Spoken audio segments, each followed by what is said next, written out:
Hello, welcome to Zenith Unlocked Freedom from Addiction, and we are about to begin the final key of this course, key number 10, and this key is about perseverance.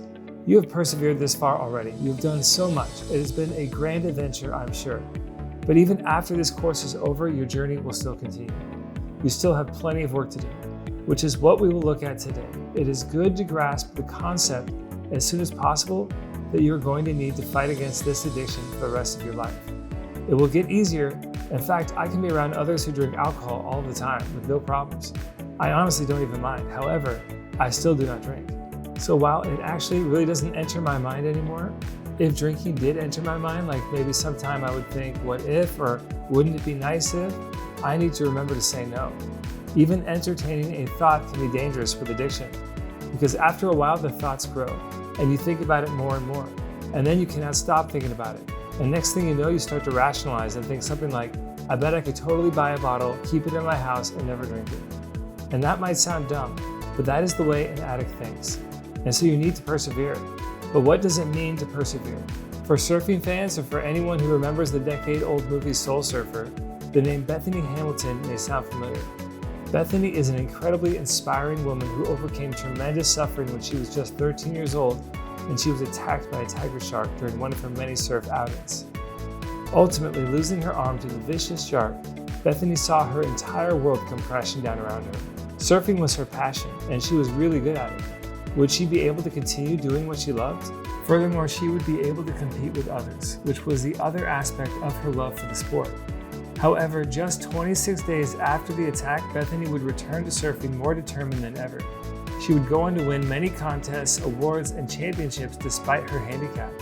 The best part is that she is now also known for her inspiring books, speeches, and life. Bethany has truly given us a tremendous example of perseverance, which is essentially not giving up despite whatever comes against you, however bad you may feel or whether or not the conditions are right for your goals.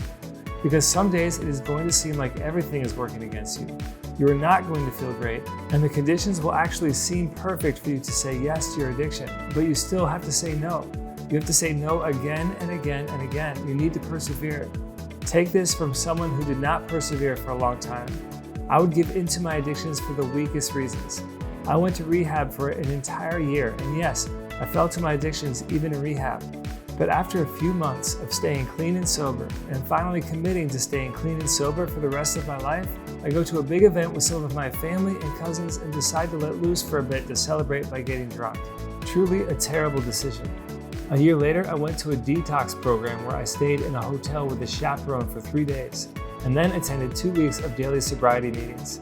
Still, 2 months later, people were having a good time at my new college and I wanted to partake. I finally learned to persevere a few months later when I discovered the life I truly loved.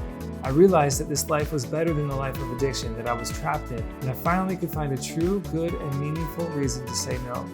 I could finally say no with intention and determination. I could not do that before. So you need perseverance to stay free from your addiction, or you will not stay free. You need to keep fighting just like Bethany Hamilton did. Do not quit, regardless of whatever comes up. Whatever changes occur in your life, even if you have all of the reasons in the world to say yes to your addiction, you need to say no, and keep saying no. It might not feel good in the moment, but it will feel amazing when you wake up in the morning the next day without guilt, without shame, and without anxiety for your future.